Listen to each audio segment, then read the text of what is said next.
এই সব কিছুকে যদি আমাদের ঠিক করতে হয়, সবকিছুকে যদি দেশের মানুষের চাওয়া অনুযায়ী যদি নিয়ন্ত্রণের মধ্যে আনতে হয়, অবশ্যই জবাবদিহিতাকে আমাদের তৈরি করতে হবে, প্রতিষ্ঠিত করতে হবে, এবং সেটি একমাত্র সম্ভব সঠিক ভোট প্রয়োগের অধিকার প্রতিষ্ঠার মাধ্যমে। বিসমিল্লাহির রহমানির রহিম। আজকের আমাদের এই সেমিনার অনুষ্ঠানের সম্মানিত সভাপতি, মঞ্চে উপস্থিত সম্মানিত স্থায়ী কমিটির সদস্য জনাব মঈন খান, উপস্থিত আমাদের মিডিয়া সেল এবং বিএনআরসির সম্মানিত নেতৃবৃন্দ ডক্টর পাভেল এবং জনাব জবিউল্লাহ সহ আমার সামনে উপস্থিত আমার ঢাকা বিভাগের বিভিন্ন পর্যায়ের মূল দল সহ আমাদের সকল অঙ্গ সহযোগী সংগঠনের বিভিন্ন পর্যায়ের নেতৃবৃন্দ, আসসালামু আলাইকুম। আজকে আমাদের বিএনপির ইতিহাসে আমি মনে করি একটি উল্লেখযোগ্য দিন। এই জন্য উল্লেখযোগ্য দিন আপনারা যারা সামনে বসে আছেন, আজকে যারা এখানে পার্টিসিপেট করেছেন, অংশগ্রহণ করেছেন, আপনারা এই দলের সদস্য। আপনারা এমন একটি দলের সদস্য যেই দলটি অতীতে দেশের উন্নয়নের জন্য, এই দেশের মানুষের ভাগ্যের পরিবর্তনের জন্য, ভালো কিছুর জন্য কাজ করেছে। সব ক্ষেত্রে সফল হয়েছে বলবো না, অনেক ক্ষেত্রেই সফল হয়েছে, আরো হয়তো হতে পারতো, বিভিন্ন কারণে হয়নি। আমরা অনেক কিছু করেছি, সবকিছু করতে পেরেছি তা না, হয়তো আরো কিছু করতে পারতাম আমরা, তবে করাটা শেষ হয়ে যায়নি।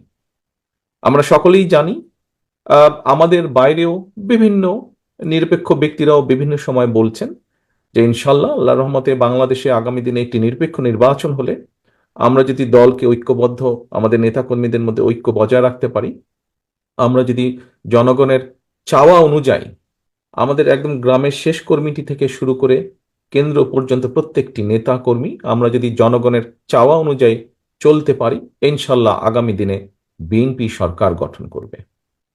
এবং বিএনপি কথাটা কি বলেছি এটা আপনাদেরকে বুঝতে হবে। আগামী দিন পর্যন্ত আমরা জনগণের চাওয়া অনুযায়ী যদি গ্রাম থেকে শুরু করে কেন্দ্র পর্যন্ত প্রতিটি মানুষ জনগণের চাওয়া অনুযায়ী যদি চলতে পারি, উঠতে পারি, বসতে পারি, কথা বলতে পারি, কার্যক্রম রাখতে পারি, তাহলেই একমাত্র সেটি সম্ভব। এবং এটা সবকিছু নির্ভর করছে আপনারা আজকে যারা উপস্থিত আছেন আপনাদের উপরে নির্ভর করছে আপনাদের নেতৃত্বে যারা এই দলের রাজনীতি করছে তাদের সকলের উপরে। সেটি মূল দল হতে পারে, সেটি শ্রমিক দল, ছাত্র দল, তাঁতি দল, যেই হোক না কেন। এখন নেতৃবৃন্দ, আজকে আপনারা এখানে আলোচনা করেছেন, আপনাদের ভিতর থেকে কিছু জিজ্ঞাসা ছিল সেগুলো জিজ্ঞাসা করেছেন। মঞ্চে উপস্থিত নেতৃবৃন্দ যারা আছেন তারা এখানে উপস্থাপন করেছেন আমাদের এই 31 দফা।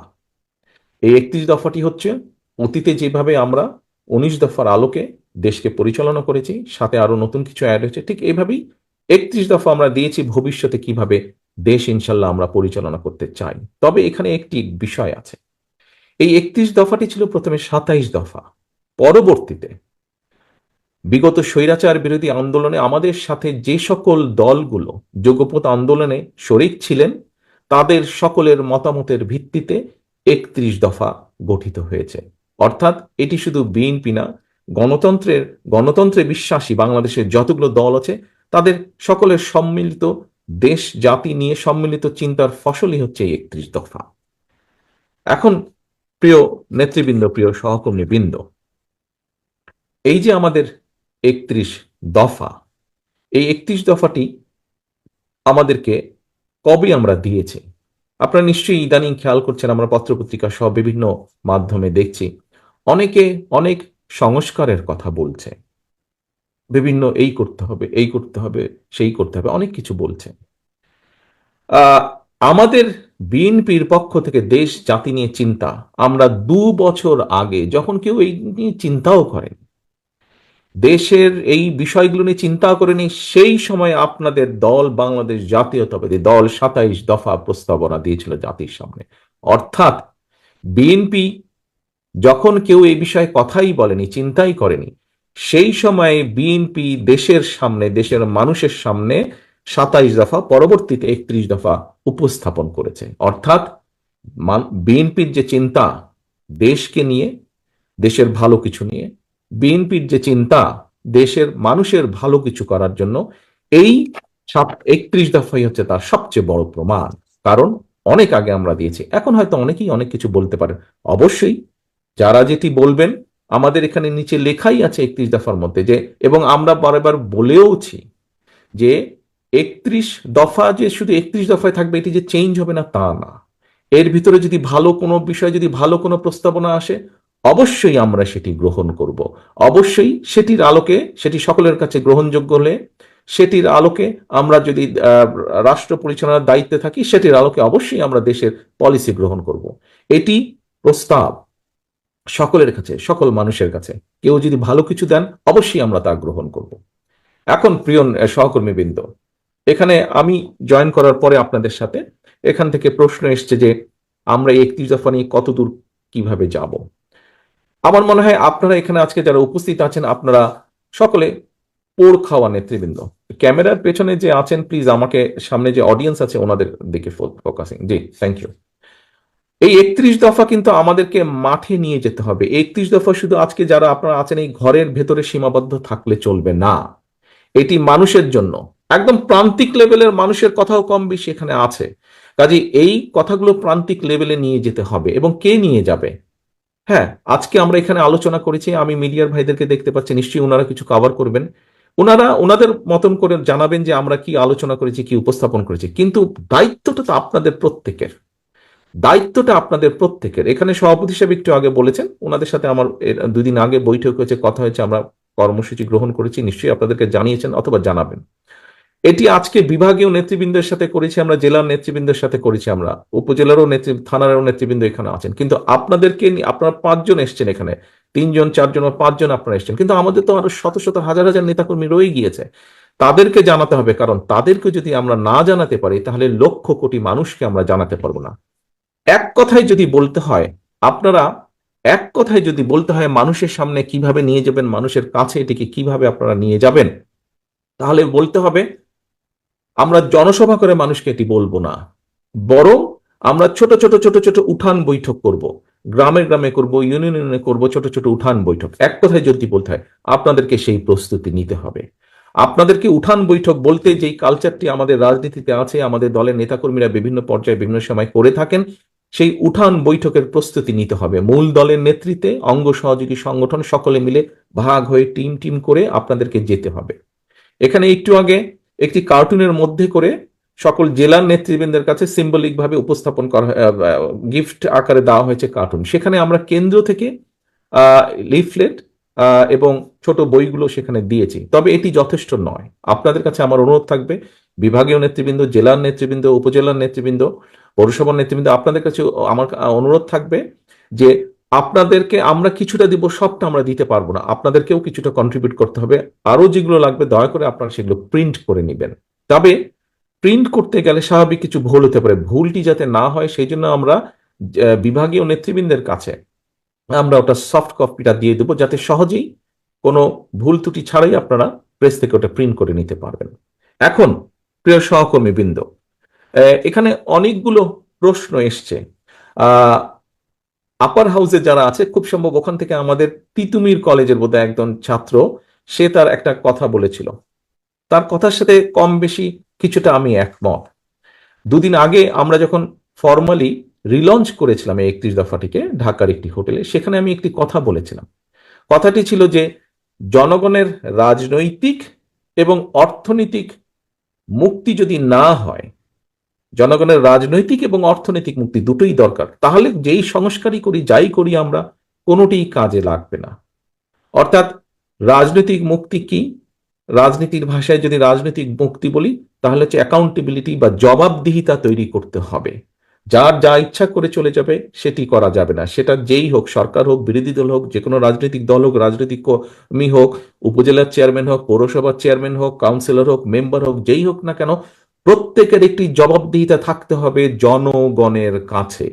জনগণ যখন জানতে চাইবে কেন এই জিনিসটা হলো, কেন এই জিনিসটা হলো না, কেন এটা করলে, কেন এটা করলো না, জবাবদিহিতা দিতে হবে, জবাব দিতে হবে সবাইকে। এবং এটি যদি নিশ্চিত করতে হয়, অবশ্যই দেশে ভোটের অধিকারকে প্রতিষ্ঠিত করতে হবে।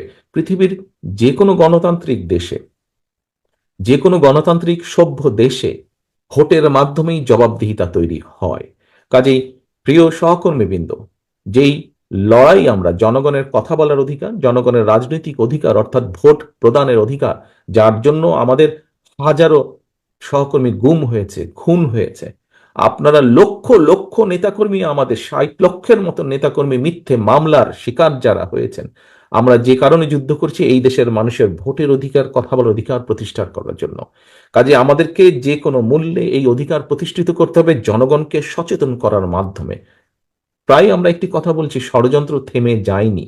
আপনারা নিশ্চয়ই গত কয়েকদিনের পত্রপত্রিকায় বিভিন্ন খবর টবর থেকে আপনারা রাজনৈতিক নেতৃবৃন্দ, আপনারা আপনারা পোড় খাওয়া প্রত্যেকটি মানুষ, কাজে আপনারা নিশ্চয়ই বুঝতে সক্ষম হচ্ছেন যে কোথাও কিছু একটা ষড়যন্ত্র চলছে। কাজে প্রিয় সহকর্মীবৃন্দ, জনগণকে সচেতন করতে হবে, জনগণকে সাথে রাখতে হবে, জনগণের সাথে থাকতে হবে, এবং একই সাথে আমাদের যে লক্ষ্য উদ্দেশ্য জনগণকে নিয়ে, দেশকে নিয়ে, সেই 31 দফার প্রত্যেকটি কথা জনগণের কাছে পৌঁছে দিতে হবে আমাদেরকে। এখন প্রিয় এখন প্রিয় সহকর্মীবৃন্দ, কিভাবে পৌঁছে দিবেন আমি আপনাদের সামনে তুলে ধরেছি একটু আগেই। কাজেই আমাদেরকে জনগণের ভোটের অধিকার যেমন প্রতিষ্ঠিত করতে হবে, ভোটের অধিকার প্রতিষ্ঠিত করলেই কিন্তু জনগণ তখন জবাব চেতে শুরু করবে। অর্থাৎ একজন ব্যক্তি নির্বাচিত হবে, তার যখন ভয় থাকবে, সে যেই পর্যায়ে হোক না কেন, গ্রামের মেম্বার হোক, ইউনিয়ন পরিষদের চেয়ারম্যান হোক, উপজেলার চেয়ারম্যান হোক, জেলা পৌরসভার চেয়ারম্যান হোক, কাউন্সিলর হোক, সংসদ সদস্য হোক, মন্ত্রী হোক, প্রধানমন্ত্রী হোক, যেই হোক না কেন, যখন সে জানবে যে জনগণের কাছে আমাকে ফিরে যেতে হবে, সেটি ভোটের জন্য হোক, জবাবদিহিতার জন্য হোক, যেটাই হোক, তখন কিন্তু সে চিন্তা করবে দুবার। কোনো একটি কাজ করার জন্য সে দুবার চিন্তা করবে। প্রিয় সহকর্মীবৃন্দ, আমাদেরকে যে কোনো মূল্যে জনগণের এই অধিকার, জনগণের কাছে জবাবদিহি করার এই বিষয়টি আমাদেরকে নিশ্চিত করতে হবে। একটি দেশের রাজনীতি যদি রুগ্ন হয়, সেই দেশের অর্থনীতি রুগ্ন হতে বাধ্য, এবং সেই দেশের অর্থনীতি যদি রুগ্ন হয়, রাজনীতি যদি রুগ্ন হয়, তাহলে সেই দেশের শিক্ষা, সেই দেশের স্বাস্থ্য, সেই দেশের বিচার ব্যবস্থা, সেই দেশের প্রশাসন সবকিছু রুগ্ন হয়ে যাবে। মানুষ কোনো সুফল কোনোভাবেই পাবে না। কাজেই প্রথম কাজ হচ্ছে আমাদের দেশের মানুষের রাজনৈতিক অধিকারকে প্রতিষ্ঠিত করা, জবাবদিহিতাকে প্রতিষ্ঠিত করা। সিম্পল ব্যাপার। সন্ধ্যার পরে ছেলে মেয়ে দেরি করে ফিরলে বাপ মার কাছে জবাব দিতে হয়। যদি জবাব দিতে না হতো তাহলে পরিবারের চিত্র কেমন হতো দেখুন তো। দুঃখজনক হলেও সত্য, কোনো কোনো ক্ষেত্রে হয় কিছু কিছু, কিন্তু সেই পরিবারগুলোর কি অবস্থা দেখুন। আর যেই পরিবারগুলোতে একটা ডিসিপ্লিন থাকে, জবাবদিহিতা থাকে, সেই পরিবারের সন্তানরা কিভাবে বেড়ে উঠে, তাদের পড়ালেখা কেমন সুন্দর হয়, আচার আচরণ সবকিছু ভালো হয়, জবাবদিহিতা। কাজেই প্রিয় সহকর্মীবৃন্দ, আমাদেরকে এই গত স্বৈরাচার 15, 16, 17 বছর ধরে দেশে কোনো জবাবদিহিতা ছিল না। জবাবদিহিতা ছিল না বলেই এইভাবে মানুষ গুম খুম হয়েছে। জবাবদিহিতা ছিল না বলেই নিশিরাতের ভোট হয়েছে, দামি নির্বাচন হয়েছে। জবাবদিহিতা ছিল না বলেই প্রশাসনগুলোর কি অবস্থা, বিচার ব্যবস্থার কি অবস্থা দেখেছেন। জবাবদিহিতা ছিল না বলেই দেশ থেকে লক্ষ লক্ষ কোটি টাকা পাচার হয়ে গেছে, দেশের মানুষের সম্পদ পাচার হয়ে গেছে। এই সব কিছুকে যদি আমাদের ঠিক করতে হয়, সব কিছুকে যদি দেশের মানুষের চাওয়া অনুযায়ী যদি নিয়ন্ত্রণের মধ্যে আনতে হয়, অবশ্যই জবাবদিহিতাকে আমাদের তৈরি করতে হবে, প্রতিষ্ঠিত করতে হবে, এবং সেটি একমাত্র সম্ভব সঠিক ভোট প্রয়োগের অধিকার প্রতিষ্ঠার মাধ্যমে।